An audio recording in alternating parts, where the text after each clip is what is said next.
جس مضمون پر ہم بات کرنے کو ہے، میری بہنیں، بیٹیاں، بھائی، بزرگ، ہم سب یہاں پر موجود ہیں، یاد رکھیے گا کہ یہ وہ ایک جملہ ہوتا تھا، ہر گھر کی کہانی، یاد ہے سب کو؟ گھر گھر کی کہانی۔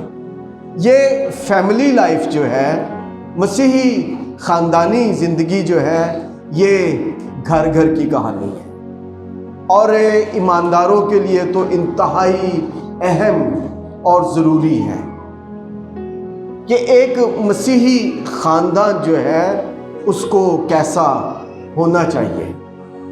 اور میں آپ کو ایک اور بات بتاؤں، ڈاکٹر صاحب کو شاید علم نہیں تھا کہ یہ میرا بڑا فیورٹ مضمون ہے، اور اس مضمون کو نہ صرف میں پڑھنا پسند کرتا ہوں، اس پر کتابیں پڑھنا پسند کرتا ہوں، بلکہ اس پر میں کوشش کرتا ہوں کہ اس کو اپنی اور اپنی خاندانی زندگی پر اس کا اپلیکیشن بھی کر سکوں، کیونکہ بات صرف سنانے تک محدود نہیں ہوتی، بلکہ اس کا اطلاق اگر آپ اپنی زندگی میں نہیں کر سکتے تو پھر باتیں جو ہیں وہ سنانے کی حد تک رہ جاتی ہیں۔ ٹھیک ہے جی؟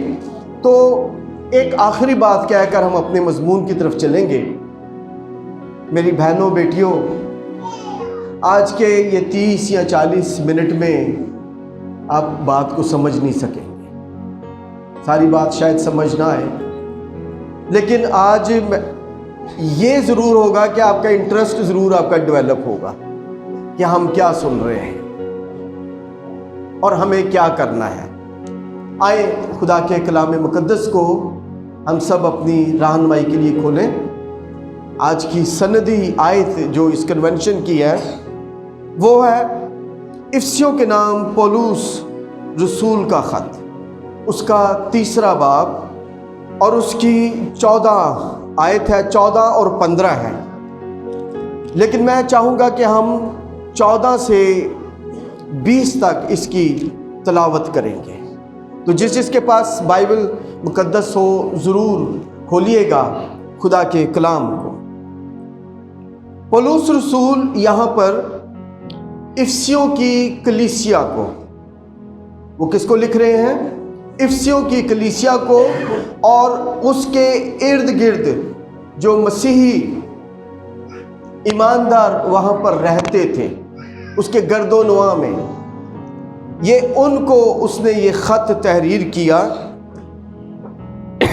اور تحریر کرتے ہوئے لکھتے ہیں اس سبب سے۔ اب بات سبب کی آ رہی ہے، تو یہ سبب جو ہے آپ اس کی پہلی آیت سے پڑھیں گے تو آپ کو اس کی ریزن مل جائے گی، اس کی وجہ مل جائے گی۔ میں بھی آپ کو تھوڑی سی بیان کروں گا، بتاؤں گا۔ وہ کہتا ہے اس سبب سے میں اس باپ کے آگے گھٹنے ٹیکتا ہوں۔ فار دس ریزن، اس سبب سے میں اس باپ کے آگے گھٹنے ٹیکتا ہوں۔ کس باپ کے آگے؟ کہتا ہے جس سے آسمان اور زمین کا ہر ایک خاندان نامزد ہے۔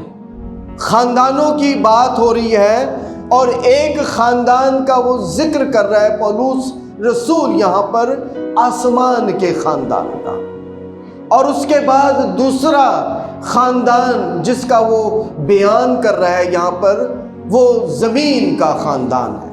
میں اس سبب سے اس باپ کے آگے گھٹنے ٹیکتا ہوں۔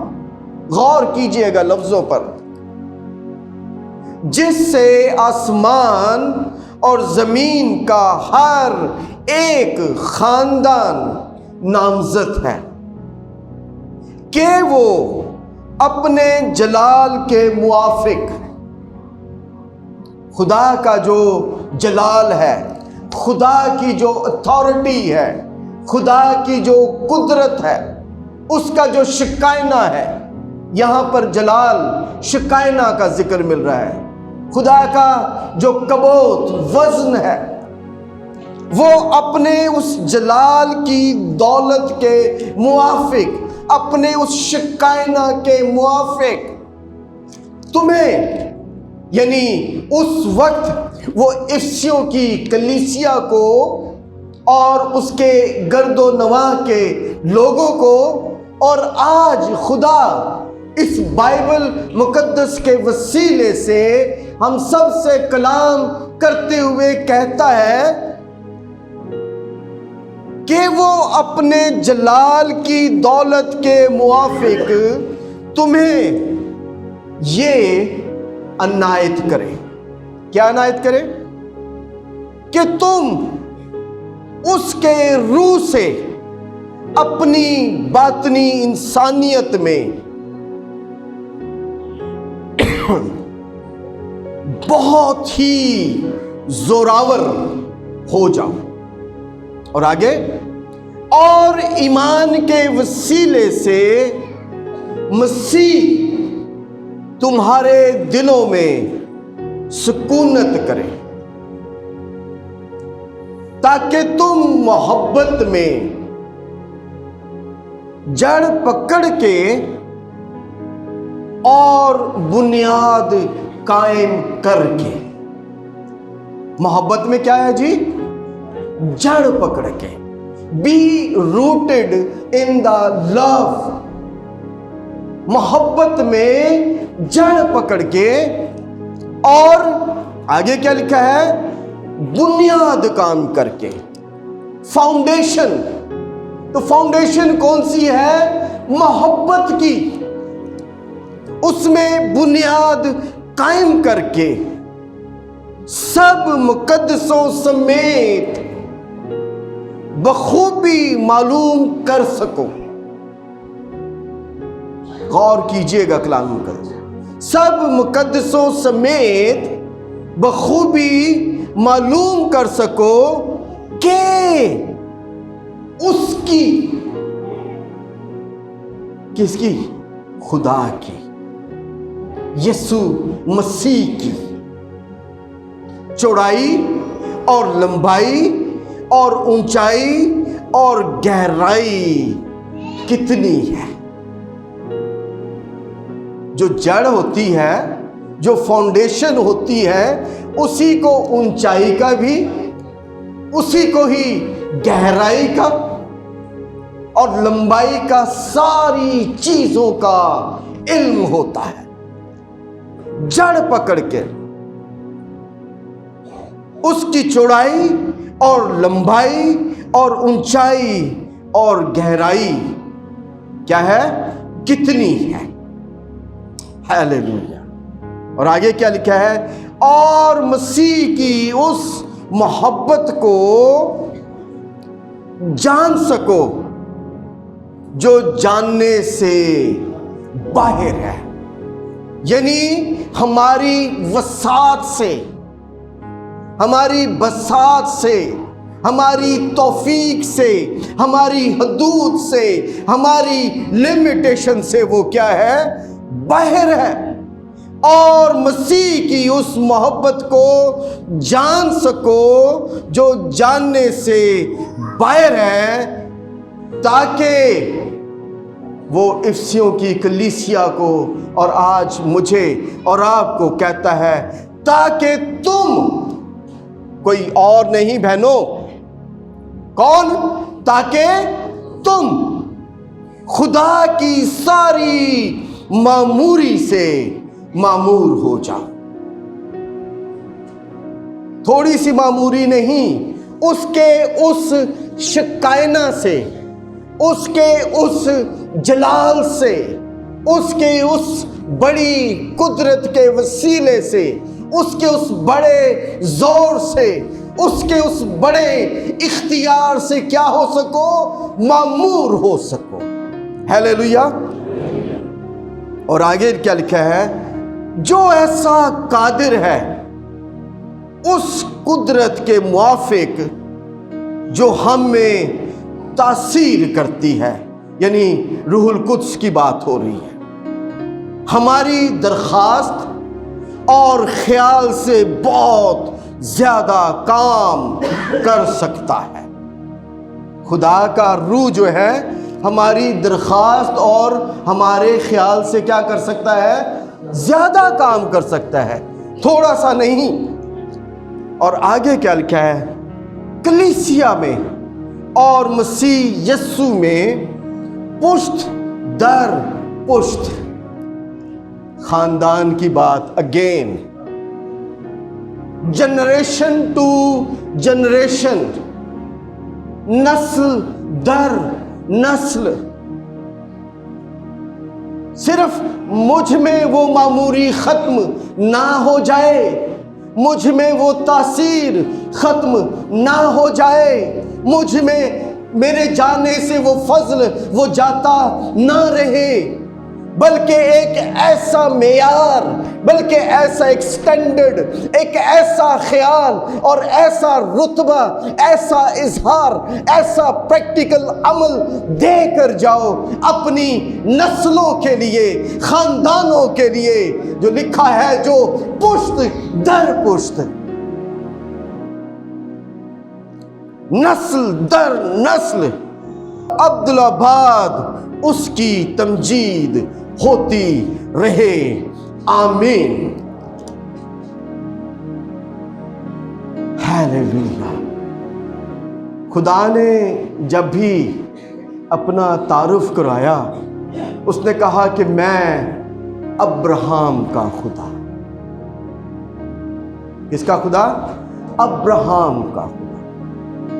اور اس کے بعد کہتا ہے اسحاق کا خدا، یعقوب کا خدا، پشت در پشت، جنریشن ٹو جنریشن، نسل در نسل۔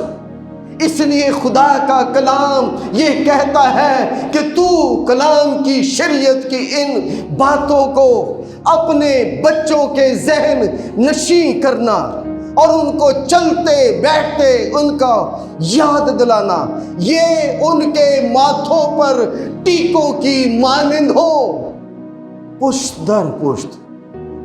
اور پولس رسول یہاں پر افسیوں کی کلیسیا کو لکھتے ہوئے کہتا ہے اس سبب سے، فار دس ریزن، بنیادی طور پر پولس رسول نے سن 62 عیسوی میں جب یہ خط تحریر کیا تو یہ اس کی پہلی قید تھی، جب وہ اس کا جہاز ٹوٹا اور اس کو قید کر کے جو ہے وہ وہاں پر روم میں لے گئے، اور وہاں پر وہ 2 سال تک اپنے اس کرائے کے گھر میں رہا، اس ٹاپو میں۔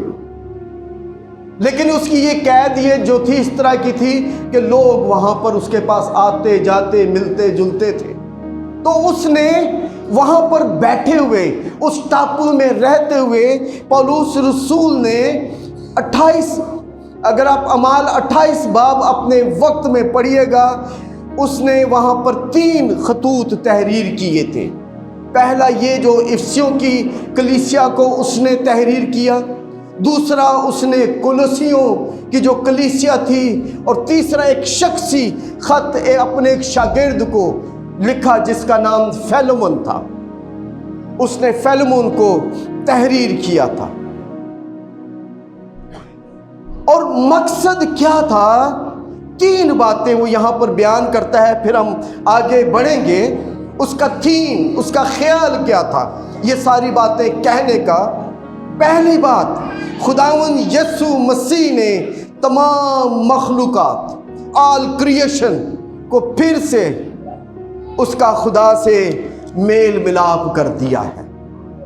ٹھیک ہے جی، خدا نے تمام کریشن کا پہلا اس کا جو مقصد جو تھا، خیال جو تھا، تھیم جو تھا کہ خداوند یسوع مسیح نے اپنے خون کے وسیلے سے تمام کریشن کا جو آدم کے گناہ کے سبب سے میل ملاپ، رابطہ، تعلق ٹوٹ چکا تھا، پھر سے اس کے ساتھ کروا دیا تھا۔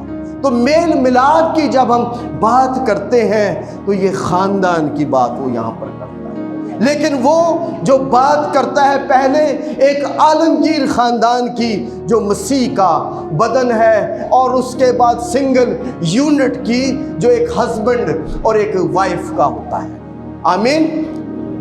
اور اس کے بعد دوسری بات جو اس میں مین تھیم ہے کہ خداوند یسوع مسیح نے اپنے خون کے وسیلے سے صرف جیوز نہیں، یہودی نہیں، بلکہ ساری قوموں کے لیے اپنا خون بہایا اور ان سب کو ایک کر کے مسیح کے بدن میں شامل کر دیا ہے، جس میں اور آپ بھی شامل ہیں۔ آمین۔ اور تیسری بات یہ ہے کہ مسیحوں کو نئی مخلوق یا نئے ایمانداروں کو نئی زندگی میں آگے بڑھنے اور اس کو کیسے بسر کرنے کی ضرورت ہے، یہ آپ افسیوں کے خط میں بڑی تفصیل سے دیکھ سکتے ہیں، جس میں وہ شوہروں کو بیان کرتا ہے کہ شوہروں کو کیسا ہونا چاہیے، وہ بیان کرتا ہے بیویوں کو کیسا ہونا چاہیے، وہ بیان کرتا ہے، یہ ساری باتیں ہم آگے کریں گے اگلے 4 دنوں میں، وہ بیان کرتا ہے کہ بچوں کو کیسا ہونا چاہیے، نوکروں، غلاموں اور لونڈیوں کو کیسا ہونا چاہیے۔ یہ ایک عملی پریکٹیکل خط ہے جو ڈائریکٹ، جس کا تعلق ایک عملی زندگی کے ساتھ ہے۔ آمین۔ پریز گاڈ۔ سو یہاں پر پولس رسول جب یہ لکھتا ہے تو وہ بات کرتا ہے اس سبب سے۔ میں آپ کو بیان کر رہا تھا کہ بنیادی طور پر یہ پولس رسول کی دعا تھی افسیوں کی کلیسیا اور اس کے گرد و نواح کے لیے کہ ایسا ہو جائے، ایسا ہو۔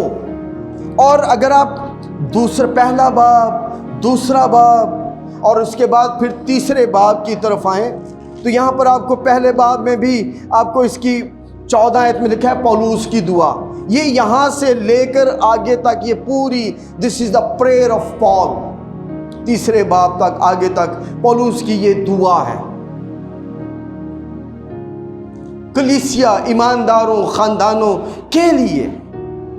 اور یہاں پر وہ محبت کا بیان کرتا ہے کہ خاندان میں کیسی محبت ہونی چاہیے۔ اب جب ہم اس جگہ پر پہنچتے ہیں کہ اس سبب سے، تو اوپر وہ اپنی دعا کو اور پھر کلیسیا کے میل ملاپ کو، اس کی محبت کو، اس کے تعلق کو، اس کے رشتے کو بیان کرتے کرتے کرتے یہاں پر آتا ہے تیسرے باب کی 14ویں آیت پر اور کہتا ہے اس سبب سے، اوپر جو باتیں اس نے بیان کی ہیں، میں اس خدا باپ کے آگے گھٹنے ٹیکتا ہوں جس کے آگے آسمان اور زمین کا ہر ایک خاندان جس کے نام سے نامزد ہے۔ کیا لفظ لکھا ہوا ہے؟ نامزد۔ جی، نامزد کا مطلب ہوتا ہے جو جس کی نسبت کی گئی ہو۔ نامزد کا مطلب ہے جو کسی کے نام سے منسوب کیا گیا ہو۔ نامزد کا مطلب ہے جو کسی میں سے نکلا ہو۔ فیروز اللغات اور دیگر ڈکشنریز ضرور کاؤنٹ کیجئے گا، کسی میں سے نکلا ہو۔ نامزد کا مطلب ہے جس کو منسوب کیا گیا ہو، جس کی منگنی کی گئی ہو۔ جس کی کیا کی گئی ہو جی؟ ہیلو، آپ جاگ رہے ہیں؟ جس کی کیا کی گئی ہو؟ منگنی، منسوب، نامزد۔ میں اس خدا باپ کے آگے کیا کرتا ہوں؟ گھٹنے ٹیکتا ہوں، جس کے آگے، جس کے نام سے آسمان اور زمین کا ہر ایک خاندان کیا ہے؟ نامزد ہے، یعنی منسوب ہے اس کے نام سے۔ وہ خاندان جس کی اس کے ساتھ منگنی ہو گئی ہوئی ہے، ایسی دلہن جو ابھی تک اس کی رخصتی نہیں ہوئی. منگنی کا مطلب کیا ہوتا ہے؟ منگنی منسوخ تو ہو گئی ہے لیکن اس کی رخصتی نہیں ہوئی. جس سے آسمان اور زمین کا، آسمان کا خاندان کا جب پولس رسول ذکر کرتا ہے تو وہ کس خاندان کی ذکر کرتا ہے؟ خدا باپ، بیٹا اور روح القدس کی بات کرتا ہے. یہ رشتہ ہے، ایک تعلق ہے. خاندان جو ہے رشتے اور تعلق کو کہتے ہیں. اور اس کے بعد زمین کا، جس میں کہتے ہیں کہ ایک مرد اور ایک عورت. آمین. لیکن یہ بھی دو رخی رشتہ، دو رخی تعلق نہیں ہے، بلکہ یہ بھی روح القدس کی طرح ایک تثلیث ہے. یہ بھی سہ رخی ہے جس میں ایک مرد اور ایک عورت کا ملاپ تو ہے، لیکن اس میں سہ رخی جو پرسنالٹی، جو اتھارٹی جو ہے وہ خدا ہے. وہ کہتا ہے کہ میں تیری اور تیری جوانی کی بیوی کے درمیان گواہ ہوں. ٹھیک ہے جی. دنیا میں جو خاندان اور رشتے جو بنائے جاتے ہیں وہ پتہ ہے کیا سوچ کر بنائے جاتے ہیں؟ ایک لڑکے کو دیکھ کر اور ایک لڑکی کو دیکھ کر وہ یہ سوچ کر بنایا جاتا ہے. لوگ اج منڈیاں دا ویاہ پتہ کیوں کرتے ہیں؟ بہتے بھینوں سنیے گا پراؤ کہتے ہیں منڈا وارا ہو گیا دا ویاہ کر دو. کی خیال ہوتی وارگی ختم ہو جائے گی؟ ایک اور وجہ ہم اس سبب سے کرتے ہیں کہ یہ فارغ ہے، پنجابی کہتے ہیں ویلا وے، یہ ویاہ کر دو. کیا خیال ہے؟ کوئی شخص فارغ ہے، اس کا کام کاج نہیں ہے تو دا ویاہ کر دو. ماں پیو بیچارے اگے منڈے نو پالن ڈے نے، دے بعد دی بیوی نو بھی پالن گے اور دے بعد دے بچیاں نو بھی پالن گے. بہنوں اینج ہے یا نہیں ہے؟ ایک اور بات یہ دونوں سائیڈ پر ہے. ہم یہ سوچ کر اپنے بچوں، اپنے بیٹوں اور بیٹیوں کی شادی کرتے ہیں کہ چلو جی اسی رشتہ جڑا نا ذرا بہتا گوڑا ہو جائے گا، خاندان بن جاواں گے اسی. اج تے ساڈی کوئی رشتہ داری نہیں ہے، بعد وچ رشتہ داری بن جائے گی. بعد میں وہ جو دوستی ہوتی ہے نا وہ بھی نہیں رہتی. وہ جڑے مامے پھپھی ہوندے نے نا وہ بھی نہیں رہندے، وہ بھی ٹوٹ جاندے جے، وہ بھی ختم ہو جاندے. ہوتا ہے یا نہیں ایسا؟ ہم یہ سوچ کر کرتے ہیں. ہم یہ سوچتے ہیں لڑکا دبئی میں بیٹھا ہے ویاہ کر دو، کڑی امریکہ چ بیٹھی منڈا چلا جائے گا. ہم یہ سوچ کر آج ازدواج کا، خاندانوں کا جو ہے وہ ملاپ کر رہے ہوتے ہیں. اور بھی بہت ساری چیزیں ہیں جو ہم سوچ کر کرتے ہیں، لیکن بائبل مقدس جو ہے وہ اس سے بڑی متضاد بات کرتی ہے. اگر آپ ٹرائنگل ایک بنائیں نا، ایک تکون، ٹھیک ہے جی، تو اس میں اس تکون کا جو نچلا حصہ ہے، جو جیومیٹری جانتے ہیں ان کو پتا ہوگا. یہاں پر ایک لفظ لکھے مرد اور ایک دوسری سائڈ پر ایک لفظ لکھے عورت. اور بائبل یہ کہتی ہے کہ خدا کہتا ہے کہ میں تیری اور تیری جوانی کی بیوی کے درمیان گواہ ہوں. اوپر ٹاپ پر وہاں پر لکھیں خدا. تو وہ مرد اور عورت جب ان کا ملاپ ہوتا ہے، ذہن میں ایک لے آئیں، یہاں پر میرے پاس سائن بورڈ نہیں تو میں آپ کو تفصیل سے یہ باتیں بتا سکوں کہ یہ ٹرائنگل جو ہے اس طرح کر کے ایک کونا اوپر بنتا ہے، اور یہاں پر جو ایک فاصلہ ہے، ان کا فاصلہ جو ہے نہ صرف آپس میں یہ آپ یہاں پر دیکھیں یہ کم ہوتا جاتا ہے، اور ایک پوائنٹ جو یہاں پر ہے وہ خدا ہے، اس کے ساتھ دونوں جا کر مل جاتے ہیں. کتے خدا مل جاتے، خدا مل جاتے ہیں. اور اس میگنیٹک فیلڈ میں، اس جیومیٹریکل شیپ میں، اس مقام میں، اس جگہ پر جو بچے پیدا ہوتے ہیں ان کی زندگیوں میں خدا کی قدرت ہوتی ہے۔ یاد رکھیے گا کہ ازدواج جو ہے نہ تو کسی کو مسیحی بنانے کا، نہ کسی کو ایماندار بنانے کا وسیلہ ہے، نہ رشتہ داری بنانے کا وسیلہ ہے، نہ کچھ ہے۔ یہ ہماری سوچیں ہیں، بلکہ اگر اسی لیے کرائسٹ نے ایک بات کی تھی کہ نہ ہموار جوئے میں نہ جتو۔ جوا کس کو کہتے ہیں؟ جس میں دو بیلوں کو جوت دیا جاتا ہے۔ اس کا مطلب یہ ہے کہ اگر ایک سائڈ پر بیل ہے تو دوسرے سائڈ پر بھی بیل ہونا چاہیے، وہاں پر بھینس آپ نہیں باندھ سکتے۔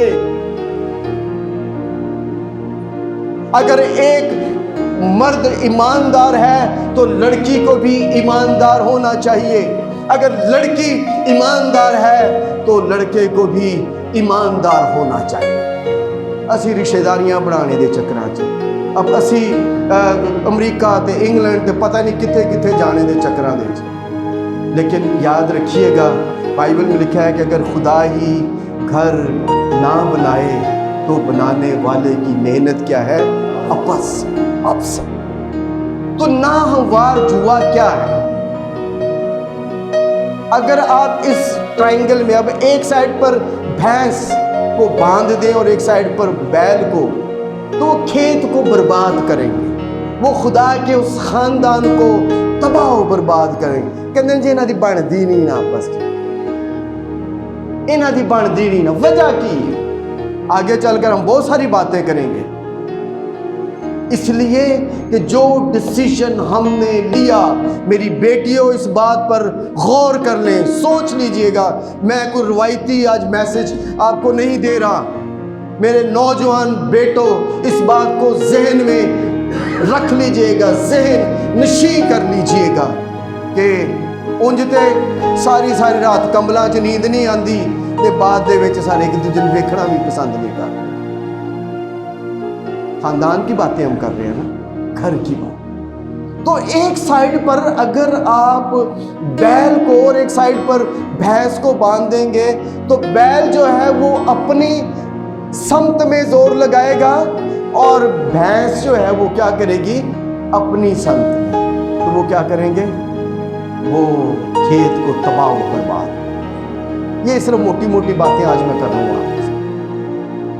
خدا نے سلیمان کو منع کیا تھا کہ غیر قوموں میں شادیاں نہ کریں۔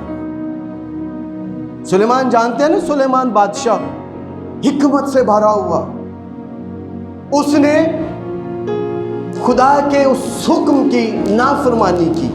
ارے کہنے نہیں خیر کوئی گل نہیں، آپ ہی گرجے آنا شروع ہو جائیں گے، آپ ہی کوئی نہیں آتا جدوں تک خدا دا روح کسی دی رہنمائی نہ کرے۔ اس نے 700 بیویاں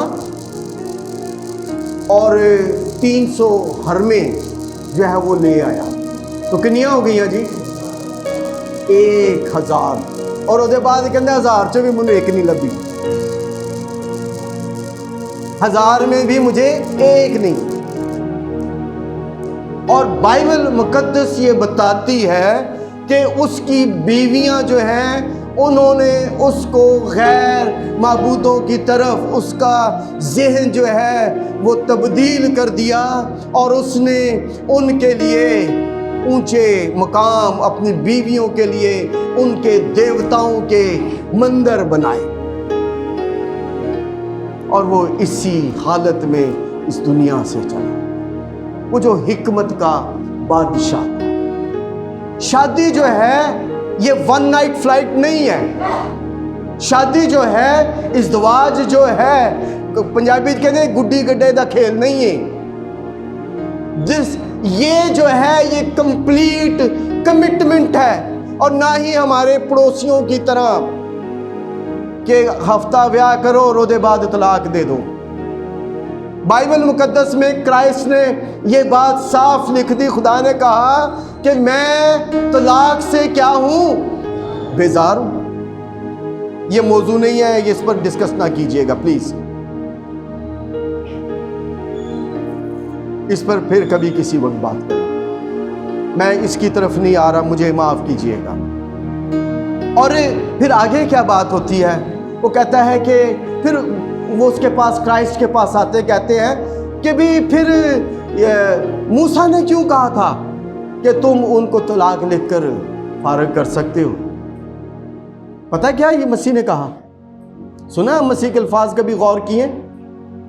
اس نے کہا موسیٰ نے تو تمہاری سخت دلی کے سبب سے یہ لکھ دیا تھا، لیکن اس کا اگلا جملہ کیا ہے؟ لیکن ابتدا میں ایسا نہیں تھا، ابتدا میں ایسا نہیں تھا۔ لکھا ہے اگرچہ اس کے پاس اور ارواح بھی موجود ہی تھی۔ ایسے لکھا ہے جی، میں غلط نہیں پڑھ رہا بائبل بھائی صاحب؟ اس کے پاس اور ارواح بھی موجود تھیں، تو پھر اس نے کیوں ایک ہی کو پیدا کیا؟ کوئی 4 5 6 7 8 نہیں، ایک ہی کو کیوں پیدا کیا؟ ملاکی کا صحیفہ پڑھیے گا، لکھا ہے اس لیے کہ خدا ترس نسل پیدا ہو۔ ہیلیلویا۔ آج میں آپ کو ایک بات بتاتا ہوں۔ ڈاکٹر لیاقت قیصر اپنی کتاب ازدواج کا سفر، اس میں وہ لکھتے ہوئے اس کے دباچے میں ایک بات تحریر کرتے ہیں کہ آج تک جتنی بھی سائنسی تحقیق ہو چکی، میں آپ کو ریکمینڈ کروں گا کہ آپ ضرور اس کتاب کو پڑھیے گا، ازدواج کا سفر۔ وہ کہتے ہیں کہ آج تک جتنی بھی سائنسی تحقیق ہو چکی ہے وہ ہمیں یہ بتاتی ہے کہ جانوروں کی تمام اقسام میں، جانوروں کی تمام اقسام میں ہنسوں کا جوڑا اپنے تعلق میں سب سے زیادہ باوقار ہوتا ہے۔ اگر اس جوڑے میں سے کوئی ایک ساتھی، کوئی ایک فریق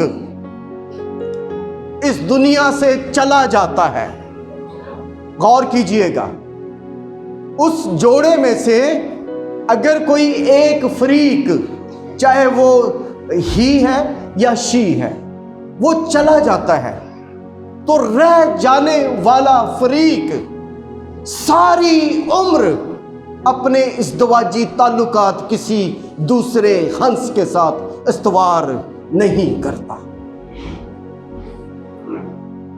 اور خدا آج ایسی یگانگت، ایسی محبت، ایسی فیلوشپ، ایسی رفاقت، ایسا لو جو ہے وہ ایک مسیحی خاندان میں دیکھنا چاہتا ہے۔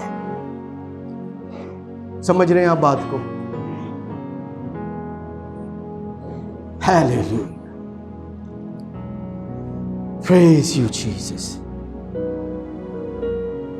آج خاندان میں شوہر کا مقام اور بیوی کا مقام کیا، یہ پڑھیں گے ہم اگلے 3 دنوں میں ساری چیزیں۔ بائبل کہتی ہے کہ شوہر جو ہے وہ بیوی کا سہارا ہے، افسیوں کے خط میں۔ بیویاں کہندیاں نے ٹھیک ہے جنرل بات کر رہے ہیں، گرنا تے اسی ہاں جدھر گھماواں گے گھوم جان گے۔ سمجھ آئی یا نہیں؟ اس کا مطلب ہے کہ شوہر جو ہے وہ اوور لک، وہ ایک ٹاور ہوتا ہے نا جہاں سے کوئی دیکھ رہا ہوتا ہے، ٹاور میں سے وہ جہازوں، سمندروں میں ایک ٹاور لگائے جاتے ہیں اور وہاں سے آنے والے جہازوں کو دیکھ رہے ہوتے ہیں اور ان کو گائیڈ کر رہے ہوتے ہیں کہ آگے کہاں پر چٹانیں ہیں، کہاں پر پہاڑ ہیں، کہاں پر طغیانی ہے، جب وہ ساحل سمندر کی طرف آ رہے تھے۔ تو شوہر جو ہے وہ جو ہے اس خاندان کا ٹاور ہے، وہ اوور لک ہے، وہ دیکھ رہا ہوتا ہے۔ آگے سوال بھی آپ کر سکیں گے آگے، لیکن آگے بڑھتے ہیں، اس پر بھی ہم آگے بڑھیں گے، بات کریں گے۔ اب دیکھیے گا سب سے پہلی بات کہ مسیحی خاندان کیا ہے؟ What is the Christian family? کیا ہے جی مسیحی خاندان؟ What is the Christian family? کسی نے اس کی ڈیفینیشن کی تفصیل کی. The Christian family is the combination of man woman and God. کہ مسیحی خاندان جو ہے کسی مرد، عورت اور خدا کا میل ملاپ ہے. یہ مرکب ہے، یہ سنگل یونٹ نہیں ہے، یہ مرکب ہے. سائنس جو پڑھتے ہیں ان کو پتہ ہے کہ کچھ چیزوں کو ملا کر مرکب بنتا ہے. یہ کمبینیشن ہے ایک مرد کا، ایک عورت کا اور کس کا؟ خدا کا. اسی لیے امثال کی کتاب میں لکھا ہے کہ تیری ڈوری نہیں ٹوٹتی ہے. ہیلیلویا. مسیحی خاندان کیا ہے؟ پہلی بات کیا ہے؟ مسیحی خاندان کیا ہے جی؟ ایک مرد، عورت اور خدا کا مرکب ہے. زمین پر مرد اور عورت اور آسمان پر جو ہے وہ خدا، جس کے بارے میں میں تھوڑی دیر پہلے بیان کر رہا تھا. دوسری بات، ایک مسیحی خاندان ہے کیا؟ مسیحی خاندان جو ہے وہ آسمان کی بادشاہی کا بہترین نمونہ ہے. مسیحی خاندان خدا کی بادشاہی کا کیا ہے؟ وہ بہترین نمونہ ہے. کہتے ہیں کہ اگر کسی نے خدا کی بادشاہت کو دیکھنا ہے تو وہ ایک مسیحی خاندان میں جا کر دیکھے کہ خدا کی بادشاہت کیسے ہوتی ہے. اس کا مطلب ہوا کہ بحیثیت ایماندار ہمیں اپنے خاندان، اپنے گھرانے میں خدا کی اتھارٹی، خدا کا اختیار، خدا کی قدرت، خدا کی بادشاہت کو قائم کرنا ہے. خدا کی تصویر کو بیان کرنا، خدا کی تصویر کو پیش کرنا ہے. سنڈے کے سنڈے نہیں بلکہ every second of our life. اتوار کے اتوار نہیں بلکہ زندگی کے ہر لمحے میں ہمیں خاندان کو پیش کرنا ہے. ایک اور بات، خاندان جو ہے، مسیحی خاندانی زندگی، یہ کوئی پرائیویٹ مسئلہ نہیں ہے. اسی کہتے ہیں خاندان جو ہے نا ایک پرائیویٹ میٹر ہے. خاندان جو ہے یہ پرائیویٹ میٹر نہیں بلکہ یہ وہ معاملہ ہے، یہ وہ باتیں ہیں جن کو خدا کے گھر میں، کلیسیا میں ڈسکس کرنے کی ضرورت ہے، جن کو خادموں کے ساتھ شیئر کرنے کی ضرورت ہے. اس لیے کہ اگر کسی نے آسمانی باپ کو محبت کو سمجھنا ہے تو سب سے پہلے کس کو؟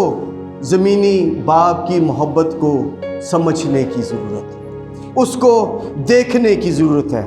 اس کا مطلب یہ ہوا کہ ہمیں آسمانی رشتوں کو سمجھنے کے لیے زمینی رشتوں کو سمجھنے کی ضرورت ہے. بات کو سمجھ رہے ہو بہنوں، بھائیوں؟ ہیلو، آپ بیدار ہیں؟ اس کا مطلب یہ ہوا کہ اگر ہم زمینی رشتوں کو نہیں سمجھتے تو پھر آسمانی رشتوں تو بالکل ہی نہیں سمجھ سکتے. اگلی بات میں آپ کو بتاتا ہوں، میں آپ کو اہمیت بتا رہا ہوں خاندان کی.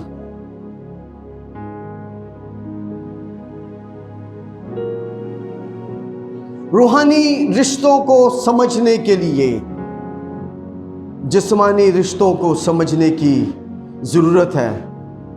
اور بڑی بات، ایک مضبوط خاندان زمین پر خدا کی بادشاہت کے لیے سب سے بڑا خطرہ اور ابلیس کی بادشاہت کے لیے سب سے بڑا خطرہ ہے. اس لیے اگر ابلیس کسی چیز سے خوفزدہ ہے، اس کو اگر کسی چیز سے ڈر ہے تو وہ مسیحی خاندان ہے. اس لیے وہ پتہ کیا کرتا ہے؟ خاندانوں کو بکھیرنے، توڑنے، مروڑنے میں لگا رہتا ہے. میاں بیوی کی آپس میں لڑائی جھگڑا، ہم اس بات کو سمجھ رہے ہیں ایک دوسرے پر تہمتیں لگا رہے ہوتے ہیں، لیکن جو کرنے والا ہوتا ہے وہ اپنا کام جو ہے وہ بیچ میں کر رہا ہوتا ہے. اگر میاں بیوی راتی لڑے ہوئے تو سویرے گرجے کون آئے گا؟ صرف جواب دے دیں، آئے گا کوئی؟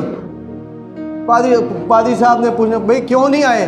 بھائی صاحب بس راتی تھوڑی جی ہو گئی آپس میں، تھوڑی جی ہو گئی آپس میں۔ شیطان نہیں چاہتا کہ اس کے لوگ جو ہیں وہ خدا کے گھر میں آئیں، شیطان نہیں چاہتا۔ اس لیے کسی نے کہا بڑی خوبصورت بات، اگر کوئی تحریر کرنا چاہے تو کر لیں، یاد رکھنا چاہے تو رکھ لیں کہ مضبوط خاندان مضبوط کلیسیاؤں کو جنم دیتے ہیں۔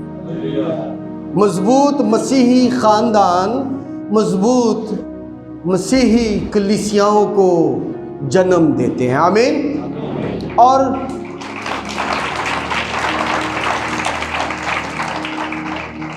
مضبوط کلیسیائیں مضبوط خاندانوں کو جنم دیتی ہیں۔ اس کا مطلب یہ ہوا کہ یہ دونوں ایک دوسرے کے لیے لازم اور ملزوم ہیں، دونوں امپارٹنٹ ہیں۔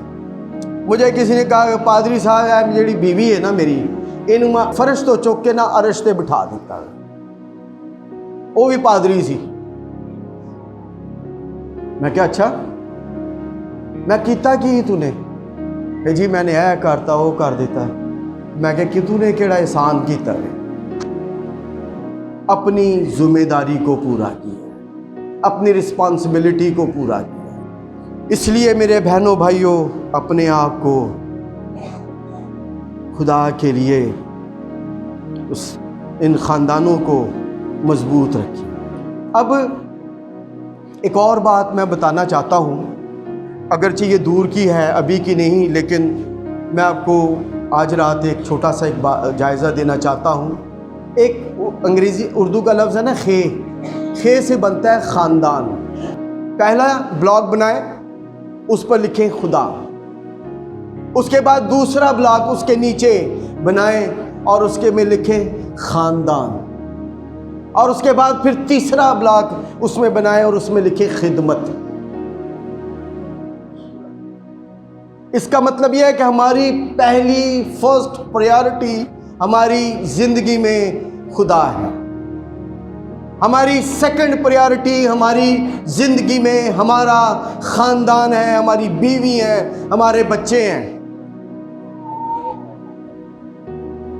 پادری ڈاکٹر ہیزیکیل سروش ایک دفعہ ایک بات سنا رہے تھے کسی جگہ پر، انہوں نے کہا ہے کہ کوئی پادری سارا دن دا تھکا ہارا گھر گیا شام نو، تو بیوی نے پوچھنے لگا کہ پکایا کی ہے؟ تو کہندی منادا ہی پکایا گیا۔ وہ منادی بھی نہیں رہتی، منادا بن جاتا ہے، منادا ہی پکایا ہے۔ تو پہلی ترجیح ہماری دعا ہے، کلام ہے، خدا کے ساتھ وقت گزارنا۔ دوسری ترجیح ہماری بیوی، ہمارے بچے ہیں۔ اسی لیے پولس رسول نے جب تھموتھیوس کو خط لکھا تھا تو اسے کہا تھا کہ اگر کوئی شخص اپنے گھر کا ہی انتظام نہیں کرنا جانتا تو وہ خدا کی کلیسیا کا کیسے کرے گا؟ تو پہلی دوسری پریارٹی ہماری زندگی میں ہماری بیوی اور ہمارے بچے، ہمیں پتہ ہو کہ ہم نے گھر میں اسی 10 مہمان شام نو چک کے گھر لے جانے ہیں اور گھر دودھ بھی نہیں ہوتا، سانو پتہ ہی نہیں ہوتا کہ گھر ہے کی ہے۔ کبھی غور کیا آپ نے اس جگہ پر؟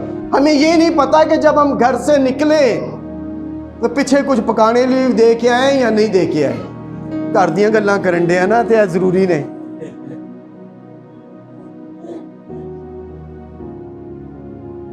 پیچھے بچے پکھے پانے برے حال تے بانکے دیاڑے تے پادری صاحب موٹر سائیکل پڑی یہ کر پھرن دے۔ What are our priorities؟ اور تیسری ترجیح جو ہے وہ ہماری خدمت ہے۔ اس خدمت کے ساتھ ہمارے بزنس کا بھی تعلق ہے، اس خدمت کے ساتھ ہمارا تعلق، اگر کوئی ہم کاروبار کرتے ہیں، کوئی نوکری کرتے ہیں، بشارت کا کام کرتے ہیں، جو کچھ بھی کرنے ہیں اپنی زندگی، اس کا تعلق تیسری ترجیح پر۔ صبح اگر کوئی آفس جا رہا ہے تو اس کو پتہ ہو کہ دوپہر میں ہم نے کیا کرنا ہے، گھر میں پیچھے کیا ہوگا۔ اس کو پتا ہو کہ اس کے بچے کیڑی کیڑی کلاسز میں پڑھتے ہیں. بھائی صاحب بچے کتنے پڑھ رہے ہیں؟ اچھا میں پوچھ کے دسنا ہوں. ہمیں یہی نہیں پتا کہ وہ پڑھتے کس کلاس میں ہیں. ہمیں یہی نہیں پتا کہ وہ اپنے اسکول میں کس بینچز پر بیٹھتے ہیں, کس کے ساتھ بیٹھتے ہیں, ان کی دوستی, ان کا تعلق, ان کا جو ہے وہ کیسے لڑکوں کے ساتھ ہے. اگر بیٹیاں ہیں تو وہ کیسی لڑکیوں کے ساتھ ان کا تعلق, ان کا رابطہ, ان کا واسطہ ہے. بھائی کہتے ہیں تو بڑے بگڑ گئے نہیں تھے. وی ہیو ٹو چیک ایوری تھنگ. ہمیں دیکھنے کی ضرورت ہے, ہمیں دھیان دینے کی, غور کرنے کی. صرف کہ جی بیاہ کر دو, بس 18 سال سیر چکیا نہیں ہوتا تو بیاہ کر دو. معاف کیجئے گا اگر میری بات کسی کو بری لگے. بعد جی کہتے ہیں میں تے زندگی دی سب تو وڈی غلطی کی تھی. بلکہ خاندان ازدواج ایک ایسا تعلق ہے کہ جو 40 سال کے بعد بھی آپ کو پتہ چلے کہ آپ کی بیوی سے زیادہ خوبصورت عورت اس دنیا میں کوئی دوسری موجود نہیں ہے. آپ کے شوہر سے زیادہ ہینڈسم مرد کوئی دوسرا موجود نہیں.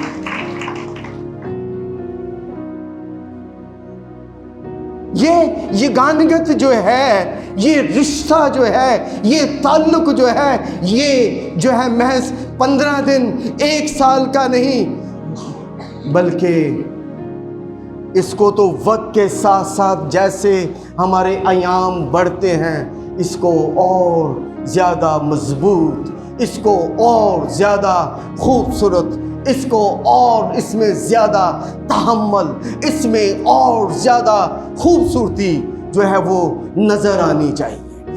ہیلیلویا, پریز گاڈ.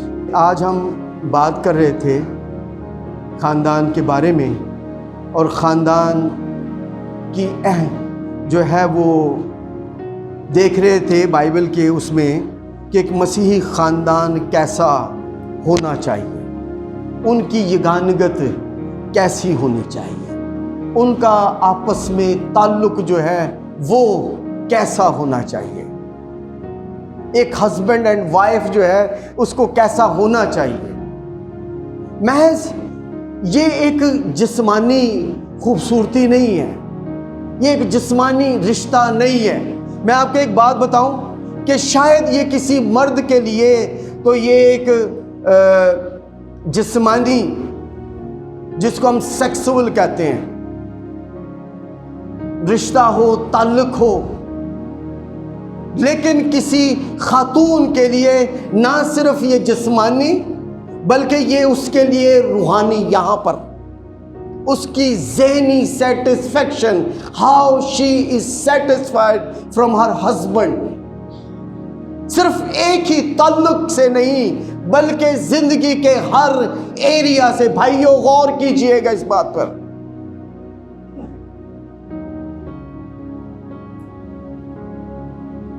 کہ یہ صرف جسمانی نہیں بلکہ یہ ذہنی جو ہے اختلاط بھی ہے, ذہنی امتزاج ہے, ذہنی میل ملاپ ہے.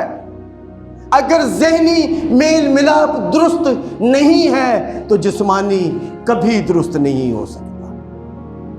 اور اس کے ساتھ ساتھ یہ کسی خاتون کے لیے اس کی اسپرچول میٹرز بھی ہے, اس کا روحانی میٹر بھی ہے. So we have to be careful. ہم آگے چل کر بچوں پر بھی بات کریں گے, بیویوں پر بھی بات کریں گے, شوہروں پر بھی بات کریں گے, اور زندگی کے حالات و واقعات پر بھی بات کریں گے. لیکن یاد رکھیے گا کہ اگر خاندان ہے تو کلیسیا ہے, اگر کلیسیا ہے تو خاندان ہے. اگر ہر شخص اپنی زندگی میں اس بات کو لے لے کہ میرے وجود سے میرا خاندان ہے. عزیزوں, میری بہنوں, میری بیٹیوں, آج ہم اپنے بچوں کی شادیاں کیا سوچ کر کرتے ہیں, کس وجہ سے؟ اور آج یہ نوجوان بیٹے بیٹیاں یہاں پر بیٹھے ہوئے ہیں, آپ اپنے لیے یہ سوچیں کہ آپ کیا سوچ کر اپنے لیے کسی جیون ساتھی کا انتخاب کرتے ہیں، کہ کیا محض جسمانی خوبصورتی، ایک ہینڈسم نوجوان ہونا چاہیے، بڑا باڈی بلڈر ہونا چاہیے، یا تعلیم یافتہ ہونا چاہیے، یا وہ خدا کے ساتھ چلنے والا ہونا یا ہونی چاہیے؟ یہ اہم بات ہے۔ آئیے اپنی آنکھوں کو خدا کی صورت